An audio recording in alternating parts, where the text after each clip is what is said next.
¿Qué pasa cuando una persona no es consciente, cuando está como bebé, por ejemplo, y recibe algún tipo de acción que le genera una herida inconsciente? Llámese maltrato, llámese abuso, ¿sí? Esa persona crece y probablemente no es consciente de lo que le pasó porque era un bebé. Pero ¿cómo se manifiesta en la edad adulta o qué tipo de síntomas, señales de alerta deben atenderse para empezar a revisar si fue que tuvo o fue víctima, digamos, de una experiencia que le marcó ese tipo de herida en la mente? Eso depende mucho de qué es lo que haya sido el evento, ¿no? La situación. En algunos casos que puede ser de abuso, ¿no?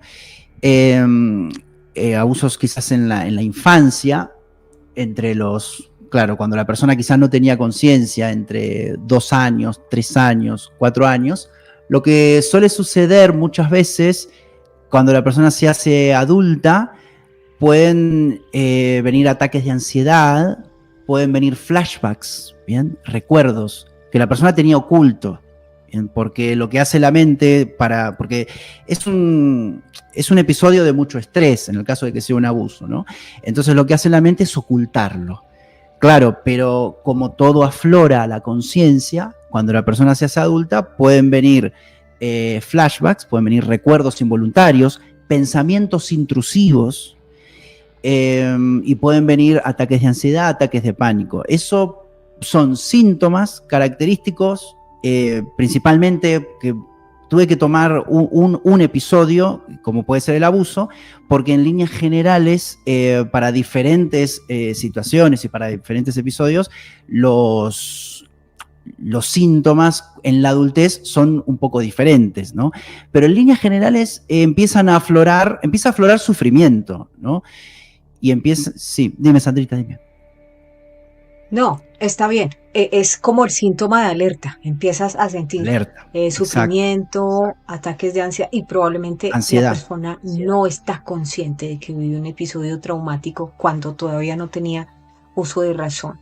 Entonces, Elizabeth, un abrazo. Gracias por abrirte de una manera tan honesta. Dice, al parecer las tengo todas.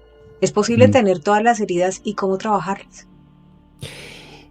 Mira, yo creo que siempre hay una que predomina, ¿no? Lo que sucede es que, claro, una o dos que predominan.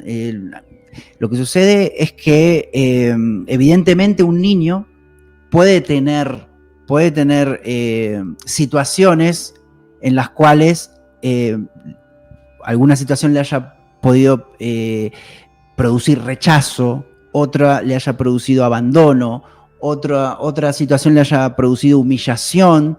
Lo que sucede es que a veces empiezan a trabajar todos los mecanismos de defensa, pero es importante saber, más allá de que se puedan tener todas, es importante saber cuál es la principal, porque cuando se sabe cuál es la principal, esa es la que es conveniente sanar para que la persona se sienta mucho más en paz, ¿bien? Porque en líneas generales están catalogadas por la subjetividad y el sentido de importancia que le dé la persona a esa herida.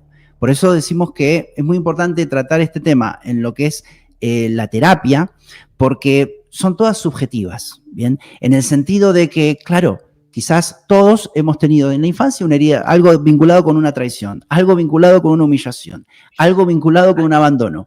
Claro, pero es muy importante saber la interpretación y la importancia, porque si la persona, imagínate, Sandrita, que amaba enloquecidamente al padre, ¿no?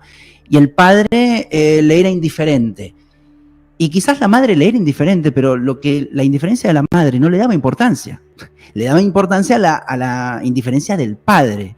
Entonces, ahí quizás la herida de abandono en esa persona por un apego emocional al padre le da mucha más importancia y empieza a tener todos estos síntomas vinculados con la herida de abandono.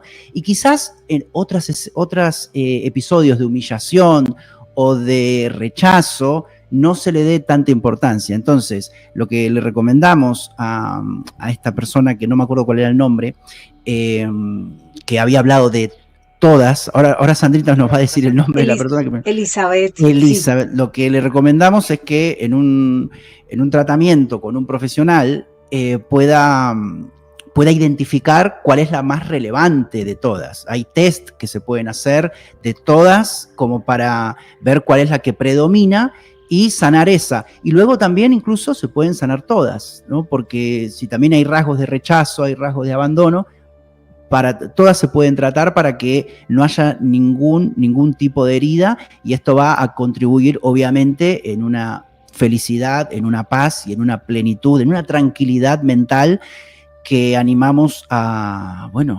experimentar a toda la audiencia.